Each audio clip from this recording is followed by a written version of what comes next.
బట్టతలతో బాధపడుతున్నారా? ఆధునితనమైన పద్ధతిలో hair transplantation చేయబడును. Face clinic, Hyderabad. నమస్తే రమ్మగారు. నమస్తే జయ. ఏదైనా మంచి స్టోరీ చెప్పండి. చందమామ కథ చెప్దామా? ఆ, పిల్లిపాలెం యువరాణి. పిల్లిపాలెం ఊరు పేరండి. చెప్పండి చెప్పండి రమ్మగారు. పూర్వం ఒక అడవిలో ఒక కట్టెలు కొట్టుకునేవాడు, భార్య, ఇద్దరు పిల్లలు ఉండేవాళ్ళు. వాళ్ళిద్దరికి పడిచచ్చేది కాదు, మొగుడు పిల్ల ఎప్పుడు పోటాడుకునేవారు. వాడేదో కట్టెలు కొట్టుకొచ్చేవాడు, అదేదో అన్నం ఉండేది. ఓ పిల్లాడు పిల్ల, పిల్లలు విసిగిపోయేవాళ్ళు వాళ్ళతోటి. అంతే కదా. ఇప్పుడు కూడా అంతే కదా.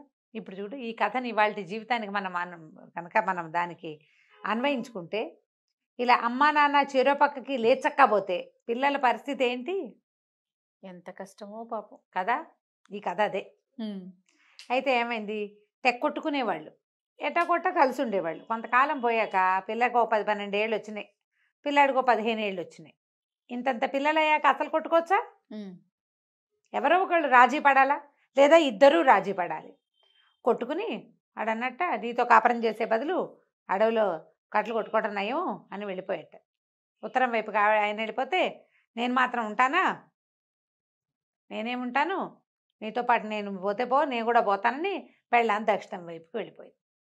చెరో దిక్కు అయ్యారు. చెరో దిక్కు వెళ్ళిపోయారు. ఈ ఇంట్లో వీళ్ళకు ఒక పూరి గుడిసె, ఒక ఆవు, ఒక పిల్లి అంతే ఉన్నాయి వాళ్ళకి. అక్కడి నుంచి భార్య, అన్న, తమ్ముడు, చెల్లి ఇద్దరు కూర్చొని చూశారు. భార్య భర్త చెరో పక్కకి పోయారు. అన్న, చెల్లి, పిల్లాడు ఇంట్లో ఉన్నారు. తెల్లారిన తర్వాత చూస్తే అమ్మా నాన్న వచ్చేలాగా లేరు. ఏదో ఓన్లీగా అన్నం వండుకుని తిన్నారు, కాయ కసురు కోసు తిన్నారు. 2 పూటలు 2 రోజులు 3 రోజులు ఆగారు.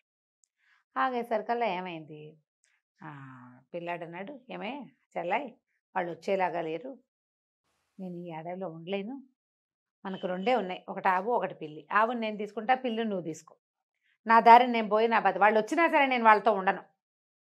వాడు ఇండిపెండెంట్ పిల్లాడు, వాళ్ళు వచ్చినా సరే ఉండను, ఆవును దోలుకుపోతా, ఎక్కడో చోట పాలు పెట్టుకుని అమ్ముకుని ఏదో అవుతుంది, నా బతుకు నేను బతుకుతా, నీ బతుకు నువ్వు బతుకు, నేను నిన్ను పోషించలేను అనేసాడు. చెల్లెలకి ఇది అన్యాయం అని తోచింది. ఆవుతో పాలు వస్తాయి, పిల్లితో ఏమొస్తుంది? పిల్లితో ఏమొస్తుంది? కానీ ఆ పిల్లి ఏం చేసింది, వాడు ఎప్పుడైతే అట్లా అన్నాడో గబుక్కని ఈ చెల్లెల దగ్గరికి వచ్చి దాన్ని కాలుకేసి తన వీపుని రాస్తూ ముచ్చటగా ఆపేక్షగా చూసింది. చూసేసరికల్లా ఆ పిల్లి తనతో ప్రేమగా ఉందనిపించింది పిల్లకి. ఆవు దండారిని అది నుంచుంటుంది, పాలిస్తే ఇచ్చింది కాక, ఇది చక్క ప్రేమగా వచ్చి కూర్చుని ఆనుకుని తిరుగుతోంది. సరేనంది. అంటమేంటి, చెల్లెలు మనసు మార్చుకుంటుందేమో నీ అన్నయ్య అంటే, వాళ్ళ అమ్మ నాన్న ఎంత సెల్ఫిషో వాడు అంతే సెల్ఫిష్. చెల్లెలను వదిలిపెట్టేసి ఆవును దోలుకుని వెళ్ళిపోయాడు. ఈ పిల్ల బీకమ హోసుకుని బయటకు వచ్చి నుంచింది, చూస్తోంది అన్నయ్య వెళ్ళిపోవటం. వాళ్ళంతా వెళ్ళారు, మనం కూడా ఏ వైపుకైనా వెళ్ళిపోదామా అని మాట వినపడింది. ఎవరు మాట్లాడుతున్నారో తెలియలే. లోపలికి వెళ్ళి చూస్తే పిల్లి లేదు, పిల్లి ప్లేస్లో ఒక పిల్ల ఉంది. ఆ పిల్ల ఏం చెప్పిందంటే, నువ్వు అటు ఇటు చూస్తుంది, నువ్వెవరివి అంది. పిల్ల చెప్పింది, నువ్వు అటు ఇటు చూడకు, నీ పిల్లినే నేను, మా నాన్న ఒక మంత్రగాడు, నన్ను ఈ అడవిలో పెట్టుకుని తిప్పుతూ ఉండేవాడు, నాకు రూపం మార్చుకునేందుకు అవకాశం ఇచ్చాడు, నాకేమో ఎప్పుడూ మనుషులతో ఉండాలని ఉంటుంది. తర్వాత ఆ మధ్య ఏవో జడిబూటీల కోసం, అంటే ఏమనాలి, మన మూలికల కోసం వెతుకుతూ మా నాన్న ఎక్కడికో వెళ్ళిపోయాడు, ఏమైపోయాడో తెలీదు, చాలా రోజులైంది. మరి నేను ఈ పిల్లిలాగా మారి తిరుగుతున్నాను, ఇక ఏ జంతువులా కావాలంటే ఆ జంతువులా మారిపోగలను నేను. బాగుంది, సరదాగా ఉంటుంది నాకు, కాకపోతే నాకు మనుషులతో ఉండటం ఇష్టం. మీ ఇంట్లో మీ అన్నయ్య నువ్వు ఇద్దరు ఉండేసరికల్లా నేను నీ పక్కనే కూర్చోవటం పడుకోవటం నేర్చుకుని నేను నీ దగ్గరే ఉన్నాను, ఏం పర్వాలా, పద నేను నీకు తోడుంటాను, మన ఇద్దరం చక్కగా రాజ్యాలు చేసుకుందాం అని చెప్పి తనని సెలెక్ట్ చేసుకుని నాకు ఈ పిల్లొద్దు అని అనకుండా ఉన్నందుకు ఆ పిల్ల పట్ల, కట్టెలు కొట్టేవాడి కూతురు పట్ల ఈ పిల్లకు ఉన్న కృతజ్ఞత అనమాట. సరే, ఇద్దరు కలిసి నడవటం మొదలుపెట్టారు. మొదలుపెట్టి తోడు కావాలి కదా, పిల్ల ఒకతే నడిస్తే కష్టం, ఇద్దరు మనుషులు నడిస్తే జంతువులు కూడా దగ్గరికి రావు. వెళ్తుంటే ఏమంది, మనం ఓ పని చేద్దాం, ఇక నుంచి నువ్వు యువరాణిగా ఉండు, కానీ నేను నీకు చెలికత్తెగా ఉంటా, నువ్వు ఓ పని చెయ్యి అని చెప్పి ఏం చెప్పిందంటే, ఆ దూరంగా కోట కనపడుతుంది కదా, ఇక్కడ అన్ని ముళ్ళ కంచెలు ఉన్నాయి, నువ్వు బట్టలన్నీ చింపేసుకుని కొన్ని విప్పేసి నామినల్ బట్టలతోటి ఈ పొదల్లో కూర్చో, నేను ఈ రాజుగారికి ఒక కబురు చెప్పొస్తా, అప్పటిదాకా నువ్వు ఇక్కడే కూర్చో అని చెప్పేసి ఆ పిల్లని ఆ పైన ఉన్న లంగా ఓణి 12-13 ఏళ్ళ పిల్ల కదా అది తీసేసి లోపల బట్టలతోటి ఆ పిల్లని ఆ పొదల్లో కూర్చోబెట్టింది. నేను వచ్చి పిలుస్తా, అందాక భద్రంగా కూర్చో అని చెప్పింది. బయటకు వచ్చి ఏనుగులాగా మారిపోయి పిల్ల మారిపోతుంది కదా, మంత్రగాడి కూతురు. కట్టెలు కొట్టేవాడి కూతురేమో పొదల్లో కూర్చుంది, మంత్రగాడి కూతురేమో ఏనుగులా మారిపోయి పడతొక్కేసింది ఆ చుట్టూతో వాతావరణం అంతా, నేలంతా తొక్కేసేసి మళ్ళీ పిల్లగా మారిపోయి ఆ రాజుగారి కోట దగ్గరికి నడుచుకుంటూ పోయింది.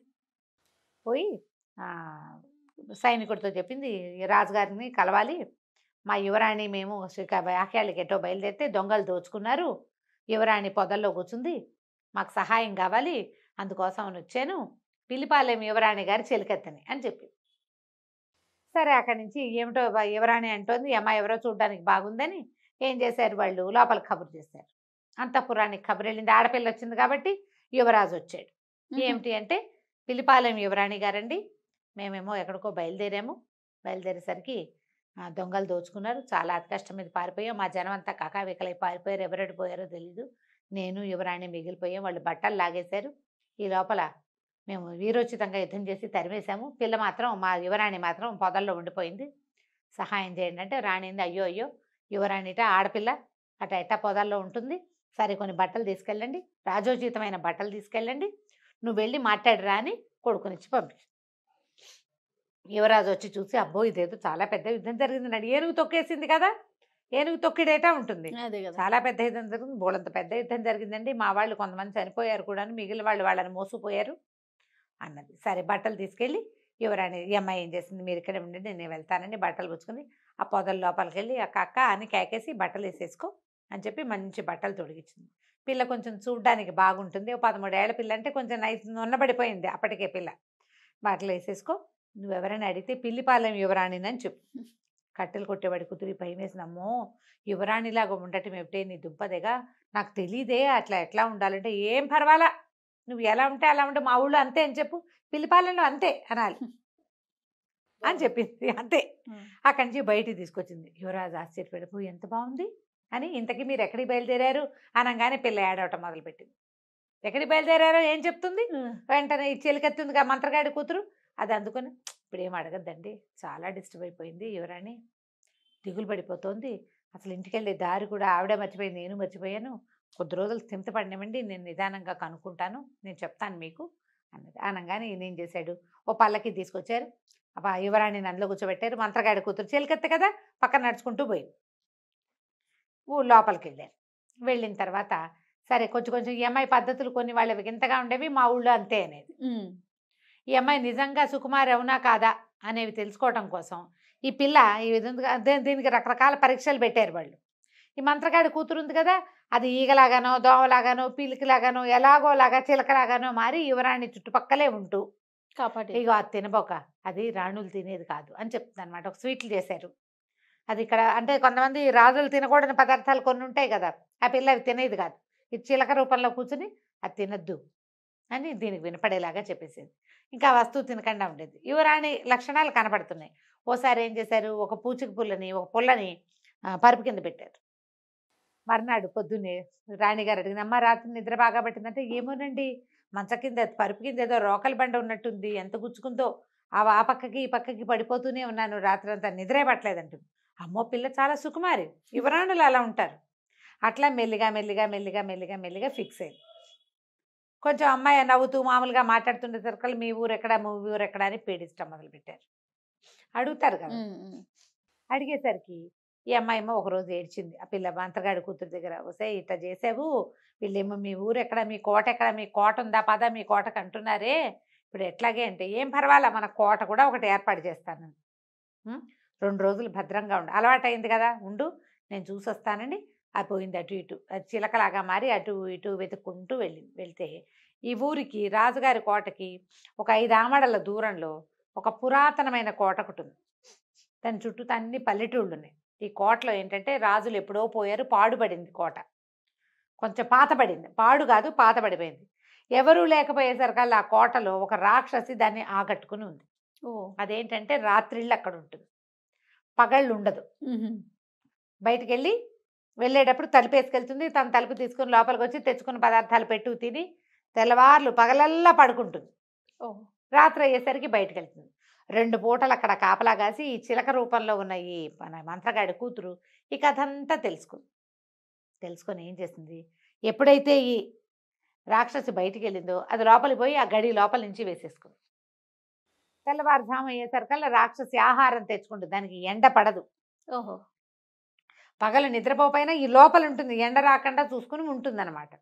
తలుపేసుకునేసరికల్లా ఈ రాక్షసి తెల్లవారిపోతుండగా 4:15 4కో వచ్చింది. తలుపు తోసింది. తోస్తే రాల.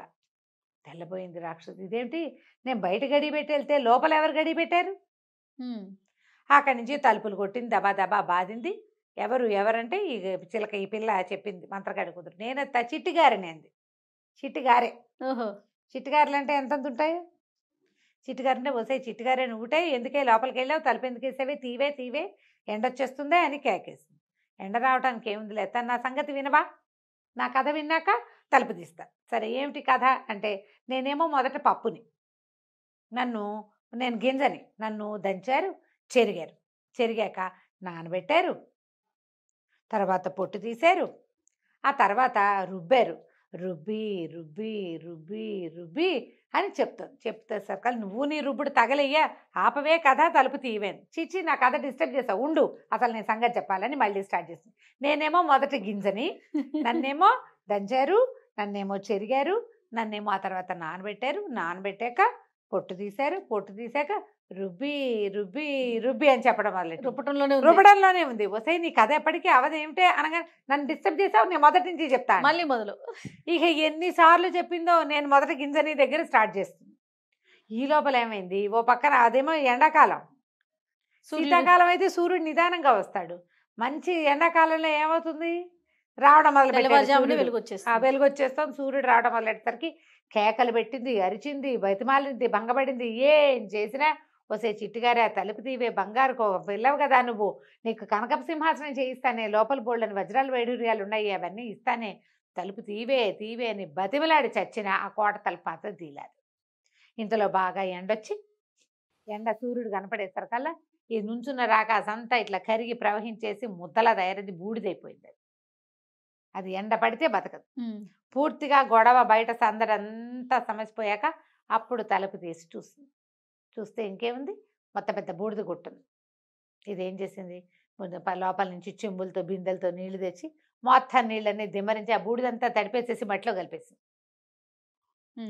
కలిపేసేసి బార్లా తలుపు తీసి పెట్టింది కోటకి. అక్కడి నుంచి కోటలో అక్కడక్కడ ఉన్న రకరకాల గంటలు అవి ఇవి వెళ్లాడేసి ఉన్నాయి. లోపల బోల్డ్ అంత సంపద ఉంది. ముందున్న సంపదే కాకుండా ఈ రాకాసి ఏర్పరిచి పెట్టిన సంపద కూడా బోల్డ్ అంత ఉంది. అంటే అది బయటికి వెళ్ళి చుట్టుపక్కల ఉన్న గ్రామాలు ఉన్నాయి కదా, దానికి ఆనుకుని దాంట్లోకి ఎవ్వరూ రావటం లేదు. రాక్షసు వల్ల రాకాసి భయం ఉంటుంది కదా, అందరికీ పోయి చెప్పొచ్చింది. ఈ పిలిపాలెం అని కోటకు పేరు పెట్టాం, పిలిపాలెం యువరాణి గారు పెళ్లి చేసుకోబోతోంది, మీరంతా తలా ఒక పని చేసి కోటంతా శుభ్రం చేయండి, మీ యువరాణి వస్తే మీ జీవితాలు బాగుపడతాయి అని ఊళ్ళో అందరికీ చెప్పింది. గంటలు మోగుతున్నాయి కాదు, లోపల ఒక గుడి కూడా ఉంది. ఆ గుడి తలుపు తీసి ఆ గుడిలో గంటలు కూడా కొట్టింది. అక్కడి నుంచి ఊళ్ళో జనం అంతా వచ్చిపడి మొత్తం కోటంతా శుభ్రం చేస్తారు. యువరాణి వస్తుంది, ఆ వారసులు ఎవరో ఉన్నారు, వారసురాలు వస్తుంది, అందుకని అంతా శుభ్రం చేశారు, ఎక్కడొక్కడ సరి చేశారు. ఈ అమ్మాయి కొంచెం దగ్గరుండి అది పని చేయించింది. ఆ ఊళ్ళో ఒక పెద్ద మనిషికి నగలు నాణ్యాలు ఉన్నవన్నీ, ఇవన్నీ మీ యువరాణి సంపద, మిమ్మల్ని బాగా చూసుకుంటుందని చెప్పి వాడి చేతులు పెట్టింది.